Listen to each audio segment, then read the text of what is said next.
Hello and welcome to Manitowoc Ice Webcast. Here with me, Jonathan, today. Welcome along to our webcast. Glad you could join us again for the month of February. Changing it up just a little bit today. Thought we would do it from out here in our Service Tech Training Center in the hands-on area. We haven't been able to have many visitors here today, or this year, I'm sorry. So thought we would do it out here just to change things up a little bit. And we're going to talk about ICE1102 today. A couple of technical details. I'm grateful William York's here to help me as my producer. We do have a Q&A section up on there, so if you have questions as we go through the webcast, I'm only too happy to see them come up in Q&A. Will answer them for me. I'll try and keep my eye on them too. If you have problems with me freezing up, then just log off and log back in. We found it's normally your internet speed that sometimes has a problem, not really our end so much. But if something freezes up and I stop talking, I didn't have a seizure or anything, just log back off and then log back in if you could. All right, so I got a lot of slides to go through today, a lot of teaching for you, so I'm going to get started. It's going to go pretty quick. I'm sure I'm going to be close to an hour today, maybe 5 minutes longer, but I'll try and keep it to now. If you've never been to one of our webcasts before, my name is Jonathan. I am an instructor here at Manitowoc Ice. Used to be a technician. You couldn't tell I talk kind of funny because I came from the motherland once in England, but I'll try and move on with that. So I might say weird things. So today's agenda, we're going to look at ICE 101 today. That's our main topic of conversation, which is going to be some product training, some Indigo ice machines, air-cooled, water-cooled, traditional remote on Indigo NXT. We'll take a look at a Quadzilla, some UnderCounter machines, some Nuggets and some dispensers, some bins and some accessories as well. At the end of today's lesson, I'm going to call that a lesson. At the end of today's lesson, there'll be a quiz for you to do. So that's kind of new too, and it's pretty cool. So we'll give you a little QR code and we'll put up a link in the chat box. You can do it on your phone. It's kind of fun to do it on your phone, or you can do it online as you copy the link. It's like a little trivia game almost, and we'll do that in the end. And then when you've done the quiz, you'll get a certificate of completion emailed to you. The quiz will ask for your email, and you'll get a copy of this presentation as well. So we'll look at that towards the end. So ice cubes, right? I have some ice cubes here. They're a little plastic. We make a lot of different ice cubes. And basically when we're making ice, the principle is we're going to take water and we're going to remove heat from it to form an ice cube. That's a thermodynamic law where you can't really make something cold. You can only remove heat from it. And this is going to make an ice cube for you. So we can't make something cold. We can only remove heat from it. Ice cubes at home, you might be familiar with this. Got that nasty, cloudy ice cube there at home. And the reason they're so cloudy is because the impurities are frozen in there. These take a long time to make as well. They might take 2-3 hours in that freezer for you. And that's too slow for us on a commercial ice machine. We can't wait 2 or 3 hours for a few cubes. So we're going to make them much faster in our ice machines. Refrigeration-wise, we're not going to get too technical with it, but a basic principle here of any refrigeration system, whether it's an air conditioner or a refrigerator or an ice machine, is we're going to absorb heat somewhere. And then another thermodynamic law, you can't destroy energy or heat. Heat, energy, same thing. So we're going to absorb the energy out of the water, and we've got to reject it somewhere. So you can see there's an evaporator there where we're absorbing heat, and then a condenser where we're rejecting it. So it's going to be hot near that condenser, wherever it's at. Going to be a lot of heat around it, and you've got to give it room to breathe as well. And then you can see 2 more basic components, a compressor and some kind of expansion device. It might be a TXV, it might be a cap tube, depending on the size of the machine or the refrigeration system. But those 2 components there balance out everything on that system. So compressor, which people normally concentrate on, but expansion device is also one. Let me get some water here. All right. So let's take a look at a difference with an ice machine. This is a freeze cycle. Ice machines have two basic cycles, a freeze cycle and a harvest cycle. That's the two basic cycles. Freeze cycle to make ice, and then we got to get that ice off the machine. So we use a harvest cycle for that portion of it. Freeze cycle, harvest cycle. Here I am, absorbing heat out my water, turning it into nice little pretty cubes. And then next, I'm going to go into a harvest cycle. So this is what a harvest cycle looks like. I've introduced you to something new, a hot gas solenoid valve or a hot gas valve. And all we're going to do is we're going to take that heat that was going to that condenser, and we're going to reroute it. So instead of it going to the condenser, we're going to electrically open a solenoid valve, and that's going to pump it into the evaporator instead. So that hot gas is now going into that evaporator that has ice on it, and that makes ice fall off the grid. This is the basic difference between standard refrigeration systems and ice machine systems, is just that hot gas harvest valve in there to bypass the system and go into the evaporator. Some people call that a hot gas valve. Some people call that a bypass valve. I don't really like calling that a bypass valve too much. Not really true on that system. Some people call that a reversing valve. Now that's incorrect. It's not a reversing valve. You'd be talking about like a heat pump, air conditioning heating system for a reversing valve, but that's really not what it does at all. Bypass is okay. So we have different ways to get rid of that heat depending on the location and the size of the ice machine, what's convenient for people. So we gotta have different ways to get rid of that heat to keep our customers satisfied. So we have a self-contained air cooled, where we're just gonna blow air over the condenser and reject heat that way. So we're just gonna blow the heat over that hot refrigerant that's in that condenser as a vapor and get rid of that heat. Now, if that's not possible because maybe we don't have enough room to blow air and reject it, maybe we're in a tight space, or maybe we're in a hotel vending machine area where, you know, in the summer it's kind of outside-ish and it's 110 degrees in that room. We don't have much good air to blow across it to cool it off, so we might use a water-cooled condenser. And that takes water and pushes it over the condenser inside and dumps it down the drain.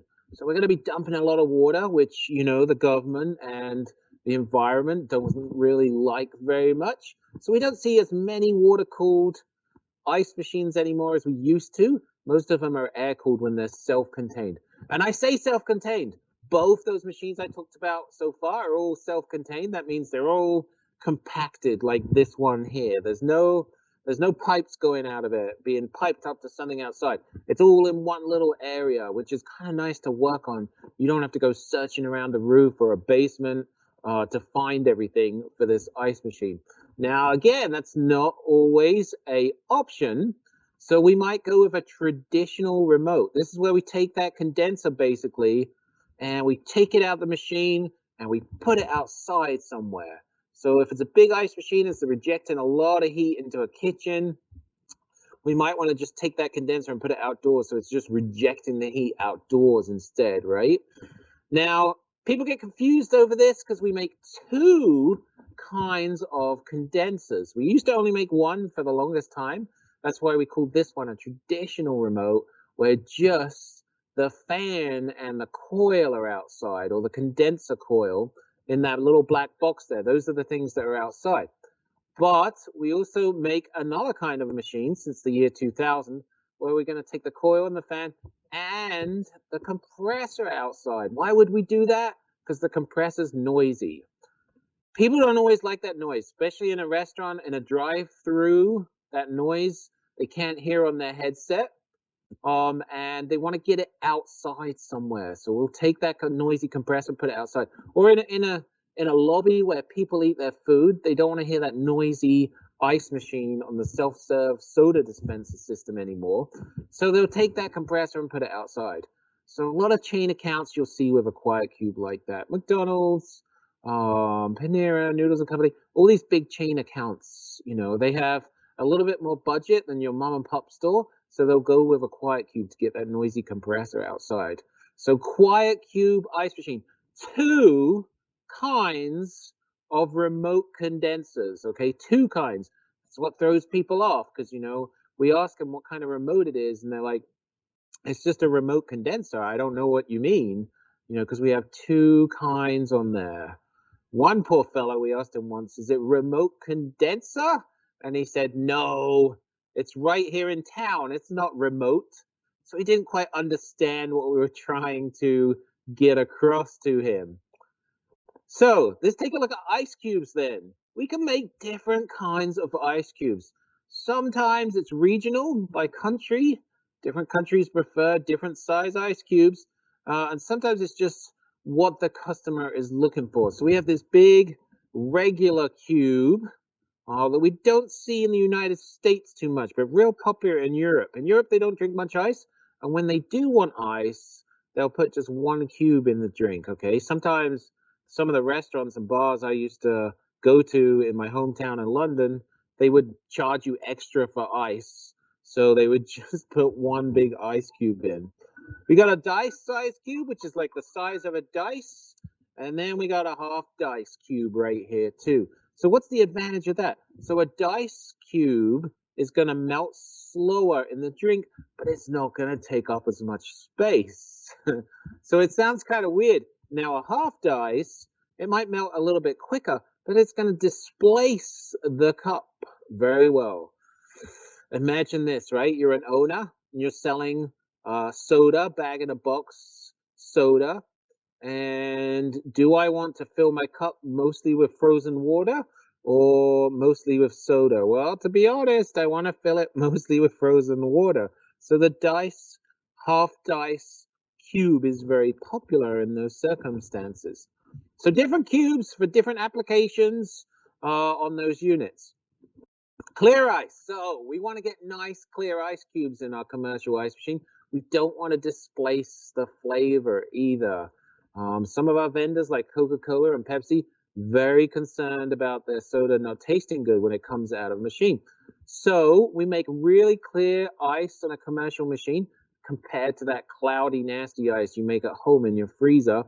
And that doesn't displace the flavor so badly. So as it melts with the soda and mixes with it, we don't get like a nasty taste in there. So commercial ice machines make nice, clear ice on them by running actual water over the ice as it's made, and running that water over the ice cleans off the ice as it's being made. So it takes the impurities or washes the impurities off the ice as it's being made on there. And then they flush them down the drain at the end of a ice making cycle and get rid of all those impurities.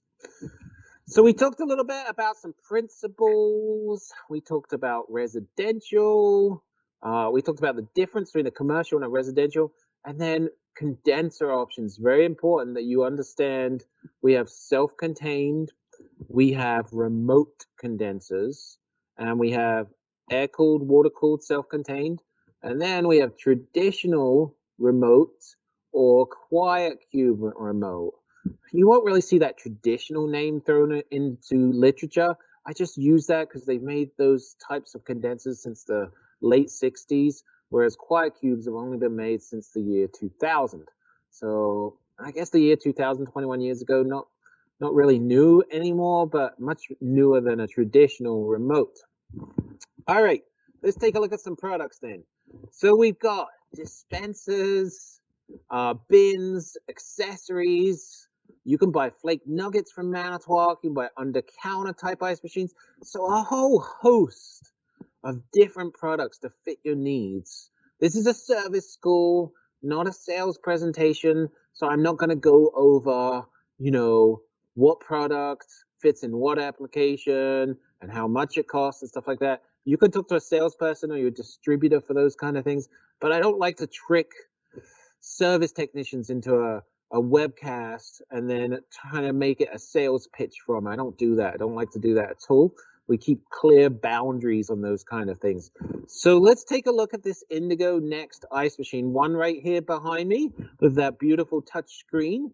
Very interactive for a service technician. Makes his life way easier. I can cut down on him carrying things into the ice machine like a multimeter, because he can just look on the screen sometimes and see what's going on. I can cut down on him maybe bringing in refrigeration gauges and having to put them on the machine, because he can look on the screen and he can see what temperature the refrigeration system's running at. So I'm saving him time, making his diagnostics quicker from the service side here at Manitowoc. Model number. So here we got an IYT 1900N. So new for our model numbers, fairly new, is refrigerant designation letter. So you can see that T there stands for 410A. So that's fairly new, and that'll work on our condensers too. The reason we do that is because we make mixed manufacturing refrigerant in our ice machines. We still make ice machines with 404A. We make ice machines with 410A as well. We make ice machines with 134A as well. And sometimes we make ice machines with R290 propane refrigerant in them as well. So we're going to designate the refrigerant. It's not like the old days where we would say Manitowoc ice machines, they only make their ice machines with R404A. That's it. That's all they have in their factory on site.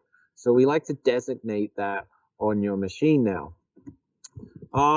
This is kind of new too. So this A on here, it's got this weird Toledo alternative, right? Toledo's just a project name.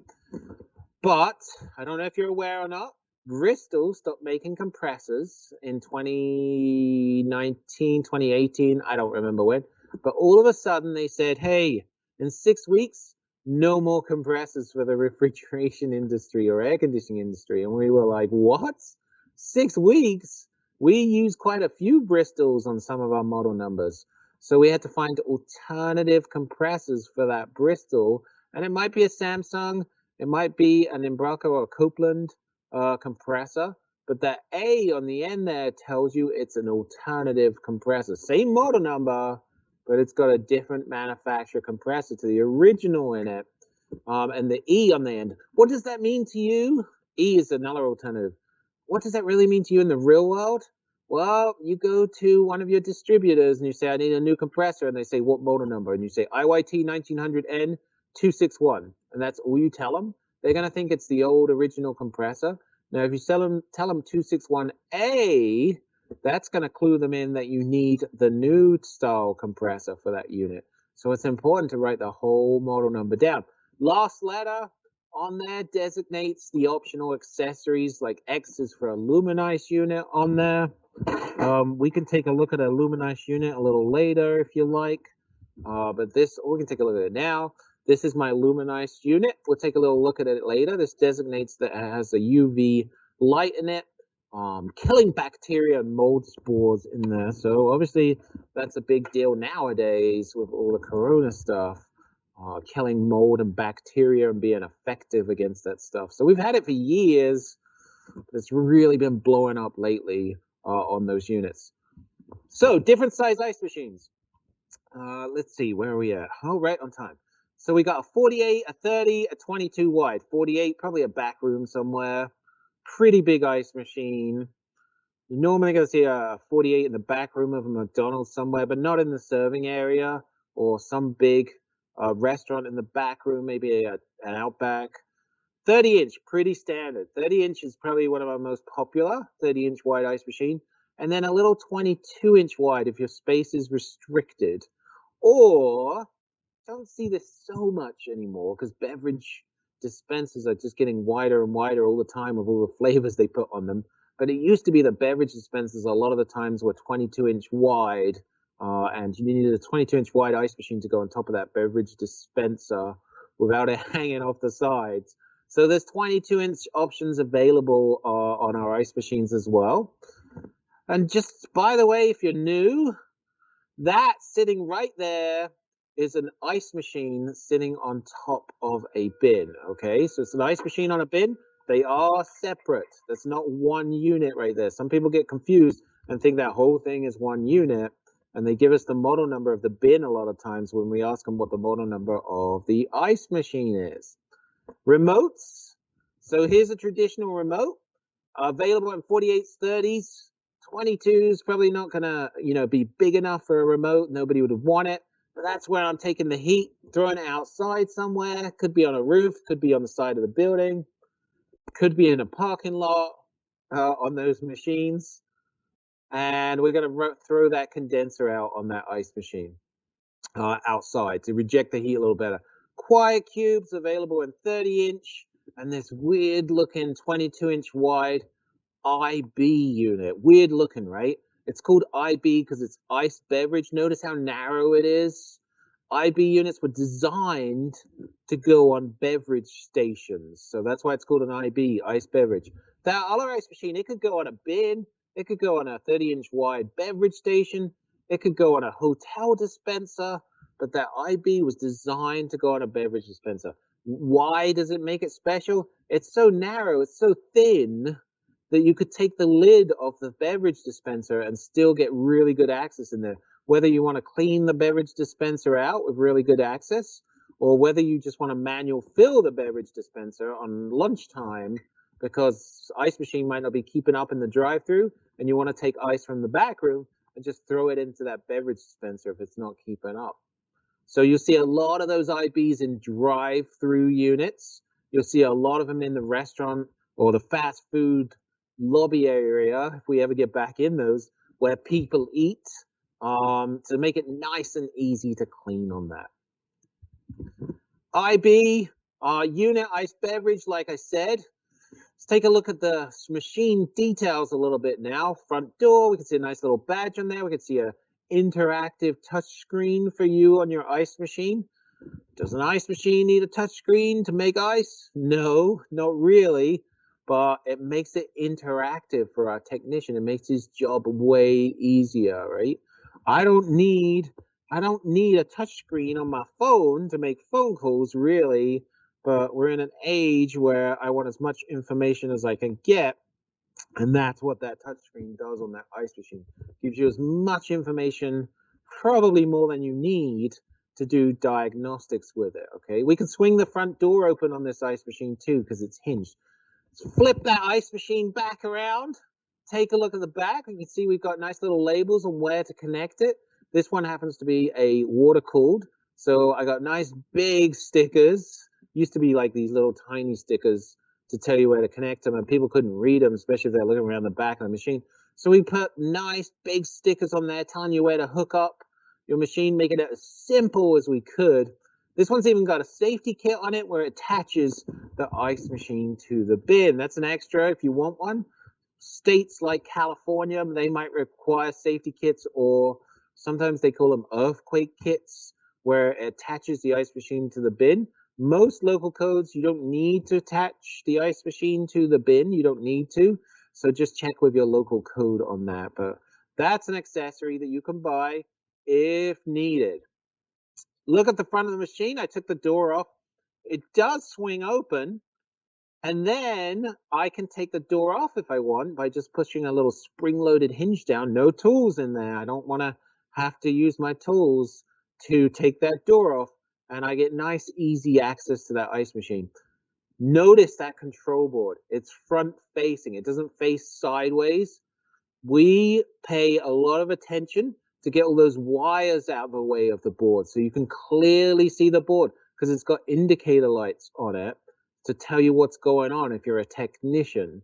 So we spend a lot of time making it nice and easy for you to view and not hiding that board somewhere where it's really difficult to see.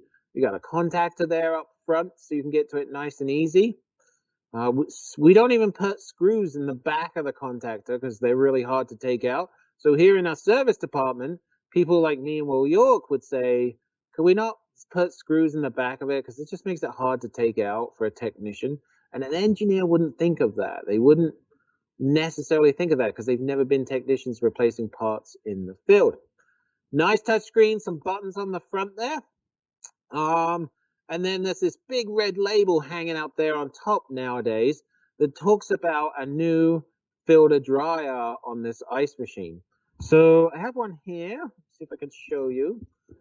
This is our current filter dryer, and it has an access port on it. Okay, so with rotary compressors that we use in ice machines sometimes, we found that a better way to charge it would be through the liquid line. So if you pulled gas out of it for whatever reason, or it had no gas in it, and you fixed a leak, and you were vacuuming, and then you were going to dump refrigerant in the system, instead of dumping it in the high side or the discharge gauge on it, we want you to dump it in the liquid line. So we thought, what'd be the easiest way for them to dump it in a liquid line? Like, well, if the gas is gone, they're going to change the filter dryer anyway.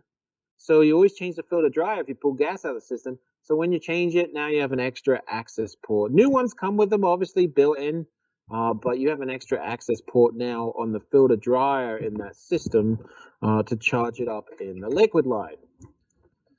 So, overview of this beautiful touchscreen.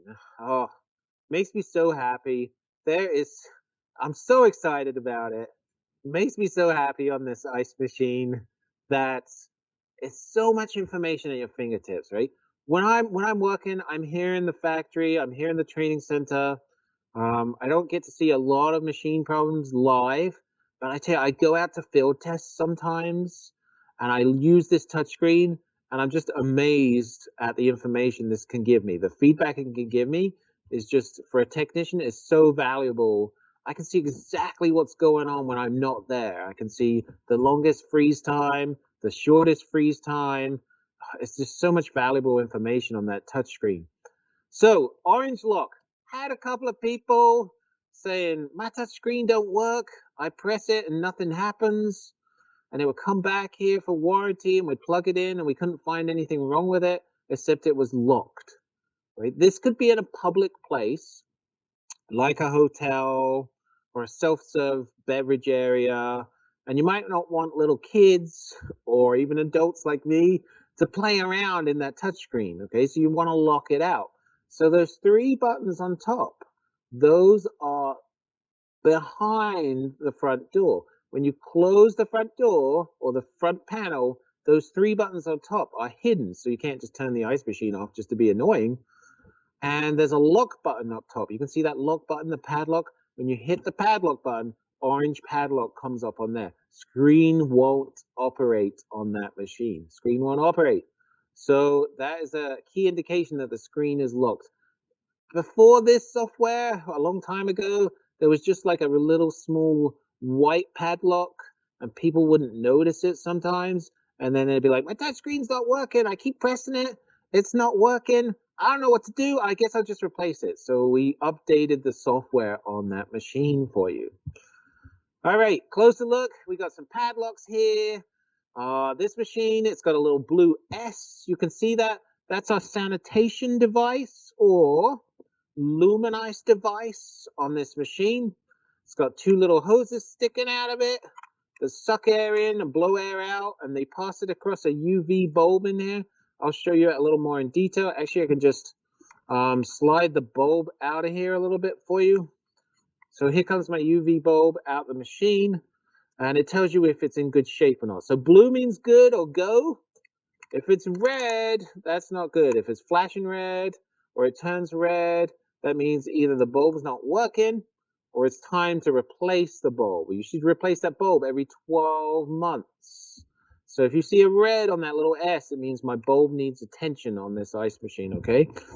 Got some messages there, little envelope, getting a nice little email telling you something's wrong with the machine. Not something's wrong, that it's time to do something to me, like clean me or clean my air filter or change my water filter.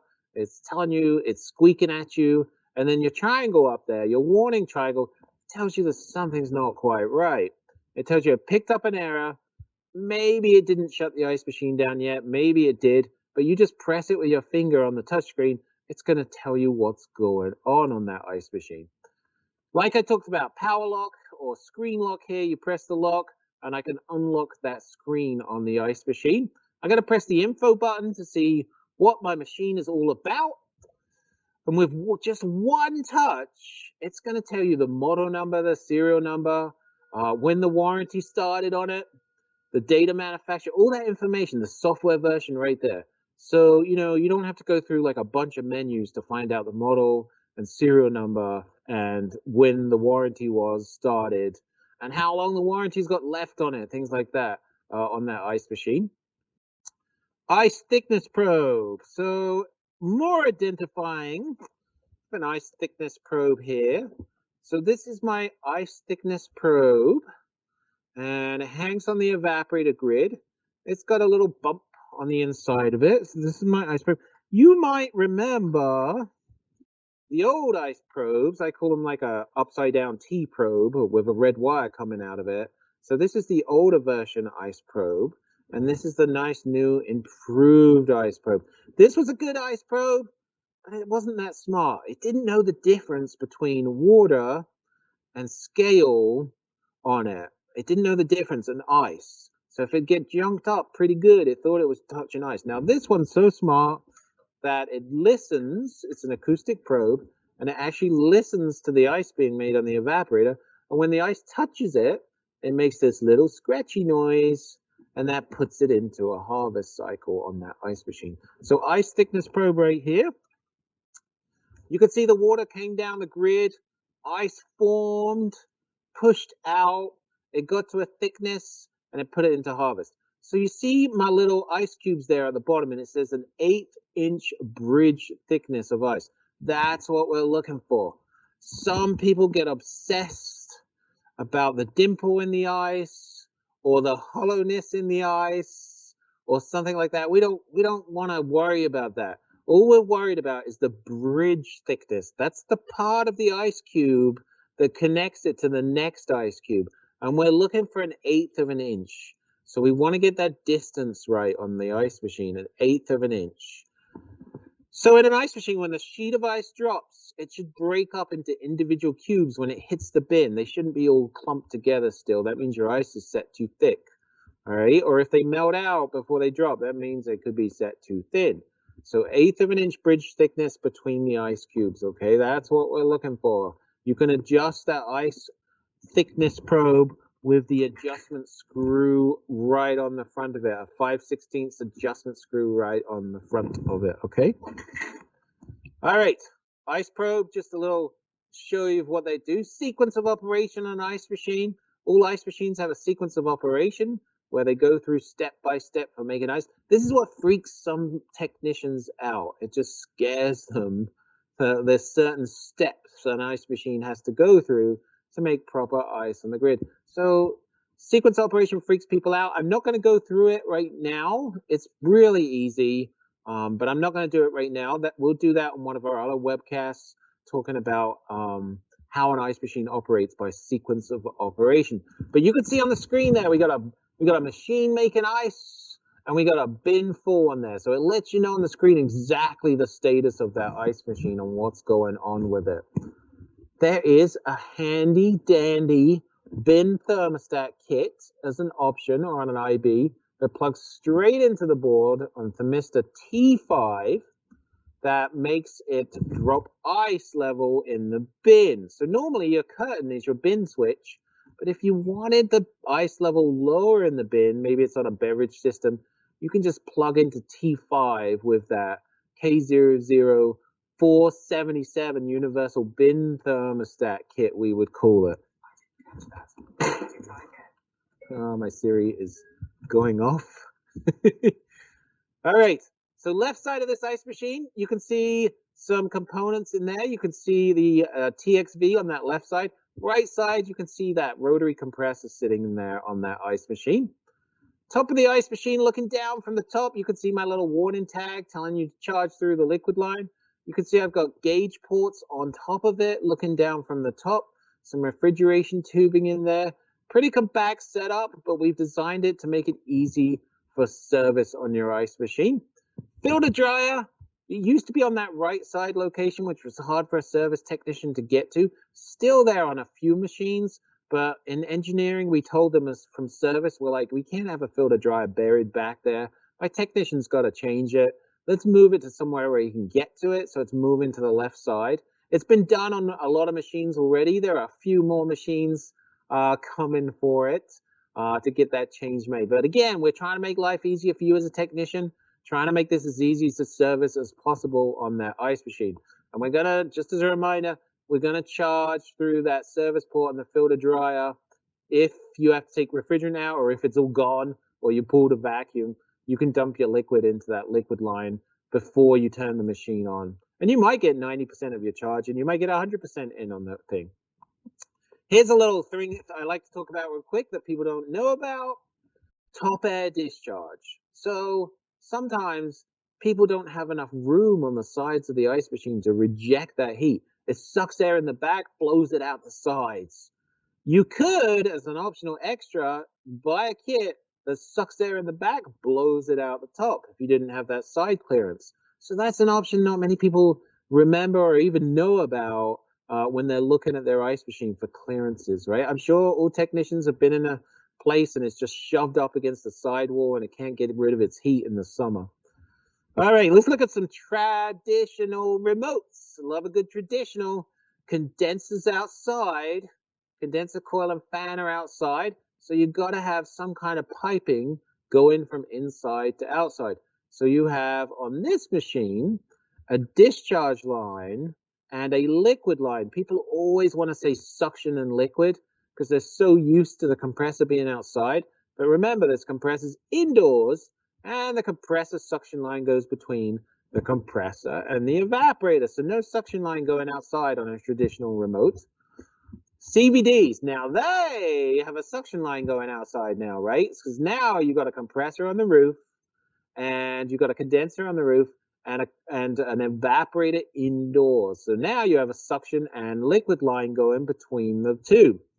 Another thing we changed here recently is we used to have some control wiring going between indoors and outdoors on the Indigo ice machine systems. To make life simpler, we eliminated it. We said no more control between indoors and outdoors. We'll use a low pressure switch. So we eliminated to make your life simpler for diagnostic and installation. So no little 5-core thermostat wire going between indoors and outdoors on Indigo NXT ice machines. There is on the Indigo machines, but not on Indigo NXT. No little communication going between indoors and outdoors. Pumps down on a low pressure switch and cuts out. So here's my pipe work going from inside to outside. You can find details of how long that pipe work's allowed to be, the distances that it's allowed, how far away that condenser can go from the ice machine. You could have the condenser below the ice machine head section as well. And you can find installation specifications in your use and care manual, and you can also find it in your technician handbook as well if you need to pull that out of your truck on those units. So for Indigo NXT, Cbd condensers, couple of changes we made. 5-second equalization on it instead of 45. There's a relay on the control board that controls the compressor contactor on the Cbd condensing unit. 6-minute freeze lock-in on every cycle, not just the first cycle. Acoustic probe, and a 10-minute delay from full bin. So self-contained ice machines, when they go off on a full bin, they have a 3-minute delay before they're allowed to come back on. CVDs have a 10-minute delay. 10 minutes is a long time for a technician. He's going to start to think something's wrong before he gets to the end of that 10-minute delay, and he might switch the unit off. So bear that in mind. Quadzilla. This is a S3000 ice machine. This is the biggest commercial ice machine that we make. We don't make industrial ice machines here at Manitowoc Ice.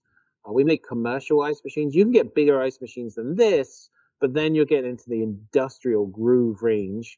We make a 3000, which has 4 evaporators in it. So you might see it in a casino or a cruise ship. Something like that, where you need a lot of ice, or maybe a movie theater where people go through like a bunch of ice really fast before a movie starts on it. So you got 4 evaporators on it, not just 1 or 2, but 4 evaporators in it. That's quad evaporators in it. That's why we used to call it Quadzilla a lot. This is actually an S model ice machine still. It doesn't have a touch screen on it, so it's not considered an Indigo NXT. We don't sell as many of these ice machines as Indigo NXT ice machines. We might, I don't know, we might look at the numbers. I know they build like 5 or 6 a week compared to maybe 2,000-3,000 a week of regular ice machines. So they don't sell quite as many, but you're going to start to see them out there as well in big locations. Pretty heavy ice machine, 500 pounds. You might need 2 people. You might ask your service manager for a helper to get it up there on top of that bin. So 500-pound ice machine to get it up there on top of that bin. The deflectors, nice thing about these deflectors now is you can change them without taking the ice machine off the top of the bin, thank goodness. So you can just reach inside the bin and pull a pin out of the deflector like a hand grenade, but not quite. And then you can remove the deflector from it from inside. So that's pretty convenient for you. All right, what time have I got? Just over halfway. There's some special options here for these ice machines. Special options. So you might never see these, but I think it's kind of interesting to throw them up there. This is a marine space maker, so this would be on a cruise ship, and it has an isolator or a disconnect on the front of it. Why is that different? On cruise ships, you know, they're so paranoid about diseases, even before COVID, that they used to like to come in at night and just power wash the whole kitchen every night. So you could just turn the disconnect off on this ice machine, and everything's sealed up, and they just power wash everything from the outside at night. Correctional models as well. There's some correctional models for special options, like in a prison, where they have special screws that you need a special screwdriver for, and they don't have, you notice there's no vents on the side of them, so you can't just break off that plastic vent and over the weeks mold it into some kind of shank or something on an ice machine. We don't want that to happen. So there's a few special options there with special screws and no side vents on that ice machine or anything like that. So we do have special correctional ice machines. And I mean, sometimes I used to work in prisons, not in prison, as a contractor. Let's just be clear. And sometimes there'd be normal ice machines in a kitchen because you got to be on special behavior to have knives and stuff anyway. But sometimes in the public areas, like in the rec rooms and stuff, where there was an ice machine, you'd need one of these correctional models in there. So maybe you go to a prison to work, hopefully, and you know you're in the kitchen. It'd probably be a normal ice machine, but it could be a correctional. Marine units, here's that disconnect on it, just out of interest. Turn the machine off so they can power wash the whole thing. You can see it's pretty well sealed up. So when they're power washing, nothing gets in there on those units, right? So they have a few little differences there. And Indigo NXT still have a touchscreen on them, but you have to take the front panel off to see that touchscreen because we don't want them power washing the touchscreen on those units. All right, so a couple of special units, 3300, some corrections, some marine models, some space maker items. Let's take a look at these little baby ones. These are always kind of cool. And maybe that BG260 is not really much of a baby, but we're going to take a look at some of these little ones. SM50 or SMO50A self-contained ice machine, commercial ice machine on this unit, but you do find it sneaking into residential applications. It's really, it's too expensive for a residential, really, and it makes kind of too much ice for a residential, but sometimes you find it sneaking in. So this would be a nice little kitchen or a nice little meeting room on that ice machine. We call these spray cubers. Now, what does that mean, a spray cuber? Well, they have horizontal evaporators and then spray nozzles underneath, and they spray the water up into the horizontal evaporator, and it forms ice, and the water falls off of it as it's forming, and then it goes into a harvest, and it uses gravity to drop those. That's how all ice machines used to be back in the day, before we had vertical evaporators, which was like a real game changer when vertical evaporators came out. But for the size of this, a horizontal spray cuber is adequate.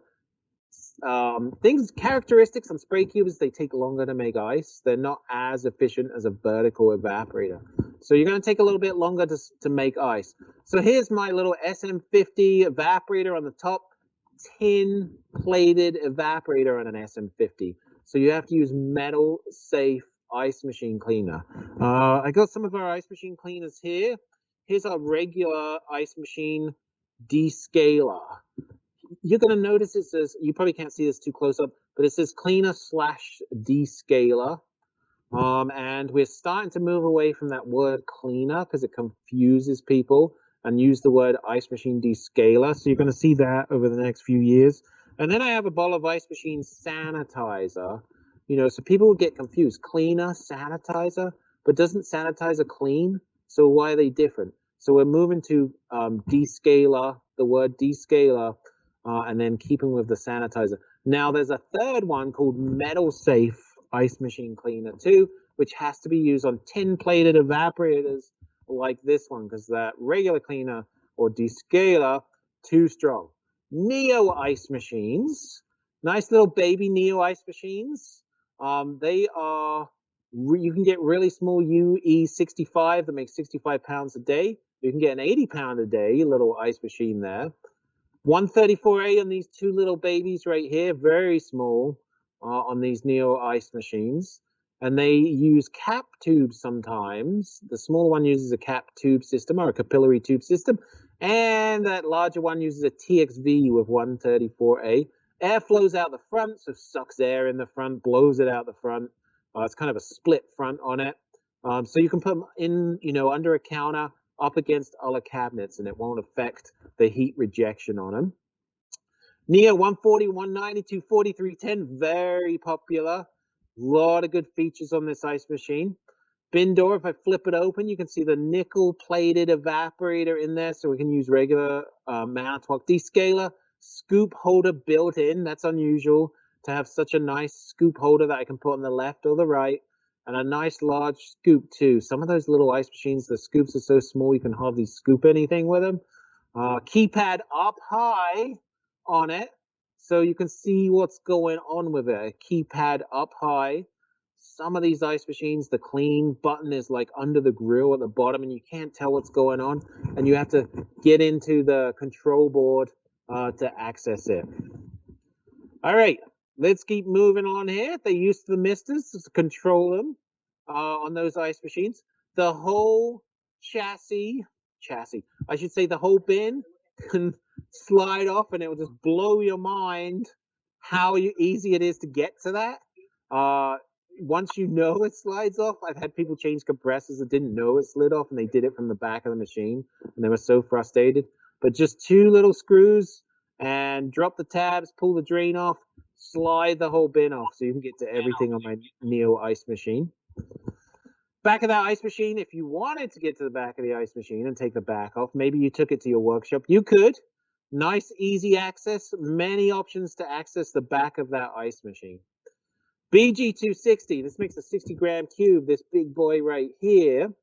Larger UnderCounter ice machine, call it a big shot, makes this 2-inch tall cube, so really nice for high-end whiskey drinks, something like that, where you just want this one big chunk cube, throw it in the drink, and it melts slowly and doesn't displace the flavor of that expensive drink, right? So we got a BG260 making ice cubes. Front of the machine, bin door flaps open, and then you can start to see the curtain in there. I took the bottom panel off this one so you can see the condenser and the switches on it, and even the water pump down there, big water pump down there. It's got a fan blade on it, so it looks like a condenser. It's not. That's the water pump that just uses a fan blade on top of it to keep it nice and cool. This again is a spray cuber. So it has a horizontal evaporator that's tin plated. So you need to use Metal Safe Ice Machine Cleaner on it. And back of the unit, you can see the water lines going up there, supplying into it. Let's take a look at UGs or Sodo ice machines, right? I don't get to talk about these too much. This is another spray cuber, but it's a European or Far East ice machine. So we don't sell these in the United States. We don't sell them in the United States. So we got UGs or Sodo spray cubers on the ice machine. Various different sizes, all the way from 80 to 20s on it. On that spray cuber, bin door, air filter on off.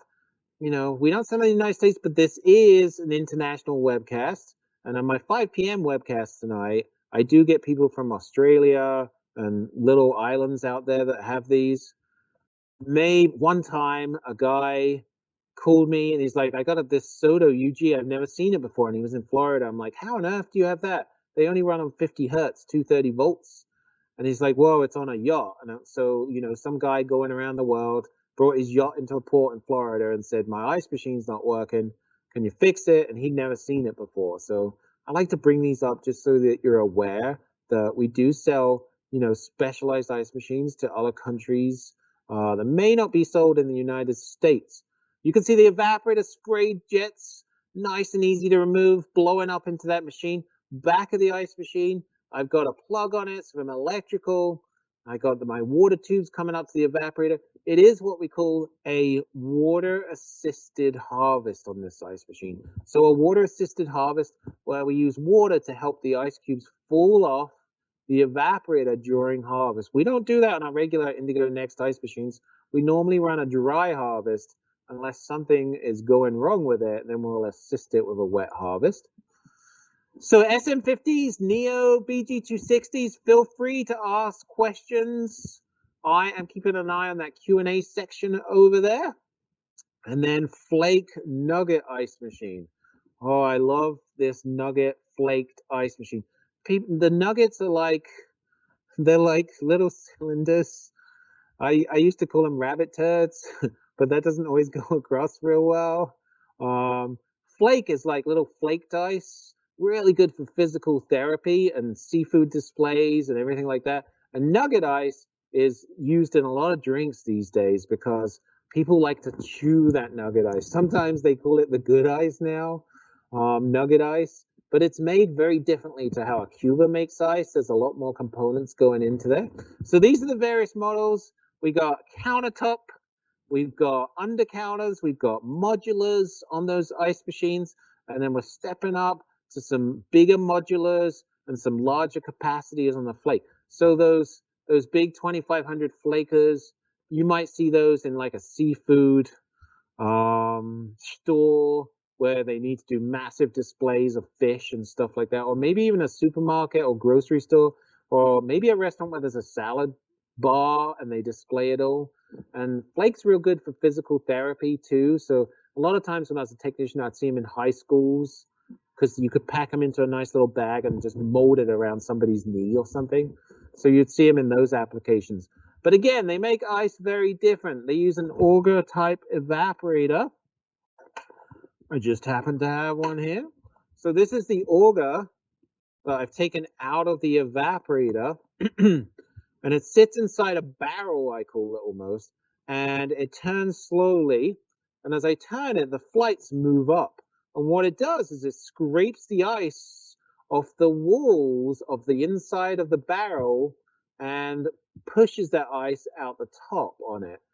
Keeping them clean is very important. You don't want to get scale in them because that can cause the ice to fall off the sidewalls of the barrel and get onto the flights in the middle of them. And it makes this it just forces this thing to be pushed sideways, and it starts to screech like a whale in heat or something like that. And then the bearings they don't like it one bit, and you can damage bearings. So very important to keep flaked and nugget ice machines clean, that we don't get scale on the inside of the barrel. Typical, right? People look at ice machines. If they're pumping out ice, they don't want to do anything to them. They don't want to do any maintenance to them or clean them. But on your car, you don't change the oil, down the road eventually you're going to have big problems.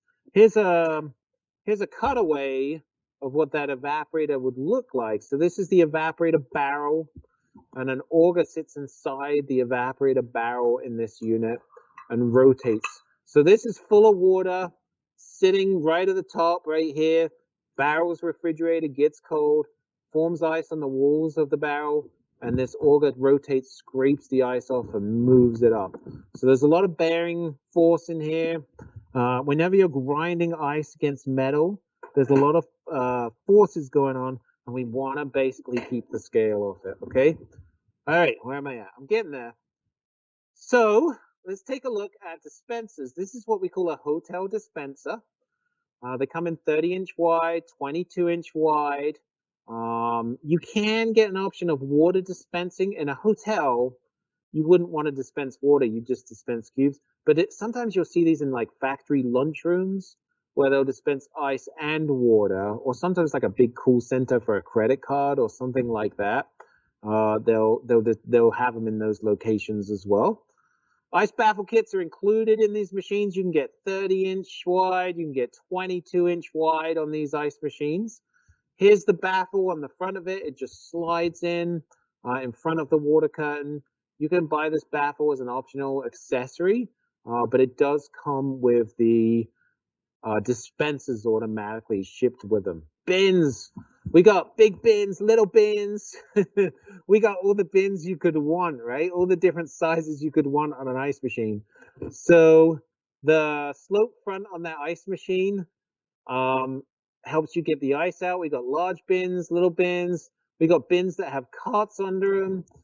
They're made with something called Duratec, which is not stainless. It looks like stainless, but it's actually better than stainless steel for corrosion.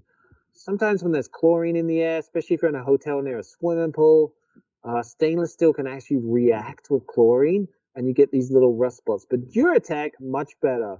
You don't get fingerprints on Duratec. You don't get scratches on it like you do with stainless. So the only thing you need to know as a service tech is just don't clean it with stainless steel cleaner. Just use mild soapy water to clean it. The stainless steel cleaner is going to leave like this oily residue on it. And then we have improved bin drains on them as well. We improved our bin drains. So our bin drains were great, but we noticed the fact that if the bin drain got blocked and the bin filled up with water, there was a chance you could get some of the water into the blow foam insulation. So we did bin drains with this new black blow foam insulation that the water cannot penetrate on it, just in case something goes wrong. This is a cross section. We just cut a bin right in half on this one. It's kind of interesting to see that foam in there, and that's what it looks like. New scoops with little pirate guard handles on them. So this was an upgrade to where, you know, when you're scooping ice in there, you wouldn't hit your knuckles on the ice. Number one, it wasn't pleasant, but the main reason was, you know, it wasn't sanitary. You want to keep skin contact away from that ice. So we put a knuckle guard on our scoops. You can get plastic scoops or you can get metal scoops depending on your application and your local code as well. And then there's even a new scoop holder that came out. Shouldn't call it new. There's a scoop holder that's been out for a while, and you can have all different ways to mount it. You can mount it on the bin, you can mount it on the wall, you can mount it on the left, you can mount it on the right, you can mount it horizontally or vertically. We do even have a video on how to install that. Some other accessories, a leg securing kit, right? Again, maybe like an earthquake-proof bin, or we sell a lot of these to cruise ships, where you have a leg securing kit and you can actually screw the legs down to the deck of the cruise ship on that ice machine. So scoops, holders, secure fastener kits on these ice machines. Here's my big bins, maybe like an exhibition hall, something like that. I got carts that go under them so I can move the ice around on a cart and take it where I want in an exhibition hall to different areas and dump it where I'd want to go. And then some accessories for those units too. Got some plastic shovels, some paddles to break the ice up there, and ice totes for carrying the ice around on those units, and a merchandiser. So if you're a distributor with us today, you know, we never did this before, and I was kind of excited about it. You know, when we would sell products, we'd just put them in a brown box, like an accessory. Like, who cares? It's just coming in a brown box. But we actually sell I don't know what you call it, like merchandising boxes where it's got a nice picture on it and we can put it in a display and everything like that. If you're ever interested, check with your distributors. Luminice, I talked about it a little bit. Here's my Luminice unit. More and more popular every day. We had them for a long time. Gosh, when did we first have these? 2000 and I'm going to say 2011. So we've had these for like 10 years already. You know, they were fairly popular, but ever since COVID hit, they've become really popular. It's got a UV bulb in it. It sucks air into it with a little fan, blows air out over the bulb, puts it into the ice machine, and treats all the bacteria, mold, and stuff that grows in there. We've even done studies to make sure it could like keep it COVID free and everything like that. And it does destroy all those nasty mold and bacterias through science. Here's the science. I don't know much about chemical reactions, but it creates something called photoplasma. That sounds pretty cool, whatever it is. But it does a good job. It does kill that bacteria in the ice machine. The only thing you have to worry about as a technician is making sure this bulb is changed out every 12 months, because at 12 months, like a projector, it'll start to fade and not really do its job anymore. So now we got a little sanitation sign that comes up. If this is installed in the machine, it'll have a little S on the touchscreen. Blue is good on that machine. You could have a reminder telling you to change the bulb. We put a reminder. We could set it in there just telling you to change your bulb. And then also, it's auto-diagnosing. So when the bulb gets old, it knows it's pulling too much amperage, if you like to call it that, and it goes red. And then you touch it on the screen, and it tells you what's going on. So I'm just going to press it on the screen, and it's going to tell me that either the bulb's in good shape, or it could tell me that the bulb needs maintenance on it with a little red light on that machine, right? All right, IOX installation and operation. This is an IOX automatic cleaning machine. So normally, when you clean an ice machine chemically, you got to turn it to clean and put this in yourself, right? Well, why don't we just eliminate that? Why don't we put this bottle in this little box, and every, I don't know, 3 months, the ice machine goes into a clean cycle by itself, and it sucks out some cleaner, puts it in the ice machine itself, circulates it, dumps it down the drain by itself on those ice machines. So this is an automatic cleaning system. Again, they were maybe 10% of ice machines that were sold would get one, but it's got more and more popular. Subway. If you're working in a Subway corporate automatically orders an aux cleaning system with their ice machine and a Luminice. They order both of them. So if you're working in a Subway, just think, I wonder if this has that little UV bulb, or I wonder if this bottle in here is empty in that thing, because they come with them automatically. And of course, the owners, they don't know what's going on, really. You know, most of them, unfortunately, don't know what's in that ice machine, and they don't know they paid extra for a Luminice or an aux, so they never do any maintenance to it. It's got restrictions on mounting it as it pumps that fluid out of it. It can only be a certain distance. Water filtration, we do have Manitowoc water filters, which have distinct advantages, but you can use other people's water filters on our ice machines. Water filters not a requirement for warranty or anything like that.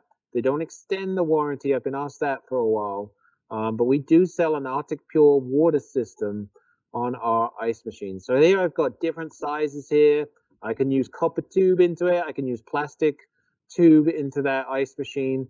And it uses something called Silphos in it instead of carbon, which actually isolates the scale going into the ice machine and holds it and stops it going into the ice machine and treats it, and then it turns it away from forming scale in the ice machine. Need to replace every 6 months. Here's something I learned, and I'm still always learning. It needs to be replaced every 6 months because it blocks. It's because the Silphos is all worn out or used up at 6 months. It'll still have water flowing through it, but the Silphos will be just gone after a 6-month period of that ice machine. So, you know, some people wait till their filters block up before they change them, but you don't want to do that on your ice machine, okay? So what we got? Right on, just a little bit over time. Bringing us to the end. If you want more information, especially with all this non-contact training nowadays, we have online self-taught trainings, seminars, videos, interactive. We have our monthly webcast that you always want to come back for, right? You always want to come back for our monthly webcasts, because I don't want to get fired if nobody comes back. I need a job to do. So no, I'm just kidding. Always come back to our monthly webcasts on that machine. Online training modules, fantastic training, interactive. You can take meters, you can switch them, you can do all kinds of stuff, all for free. I can't believe we offer this for free still. I mean, I've done some college lately, and it is not cheap. Even online college, not cheap at all. And we offer all this stuff for free. It's sure not free for us to put out there. It's very expensive to build these modules, but you got free access. You don't have to log in. You don't have to buy anything. You don't have to buy a license. Nothing. You just log in and do it for free.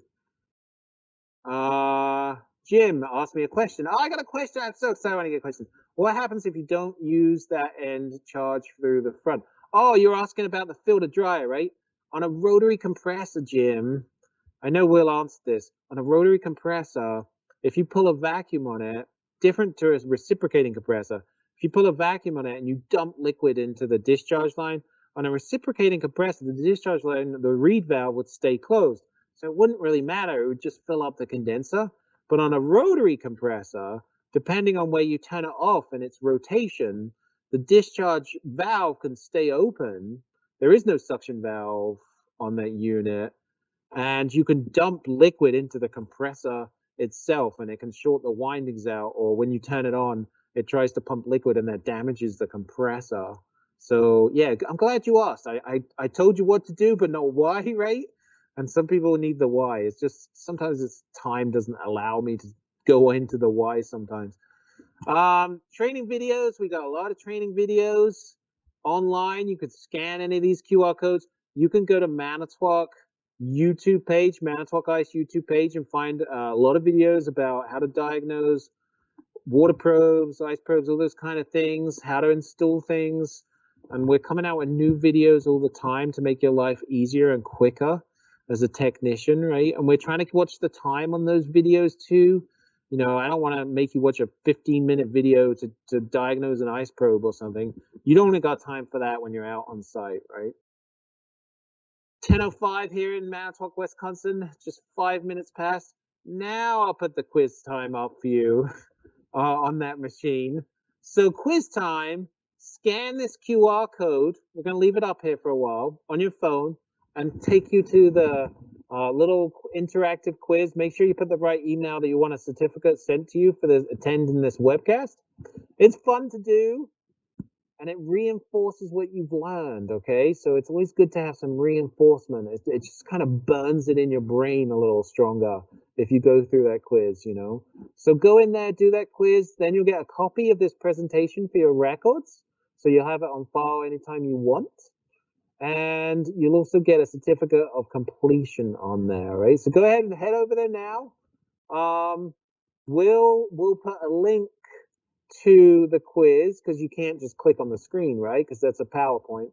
So he'll put a link in the Q&A for the quiz, so you can go in there and do it. Have fun doing that. We look forward to seeing your results, seeing how you did, and go in there and do well. If you are joining us today from internally at Manitowoc Ice, I know a lot of our salespeople get on here. Thanks for joining us. You're welcome to go in there and do that quiz too. We'd love to see how you do.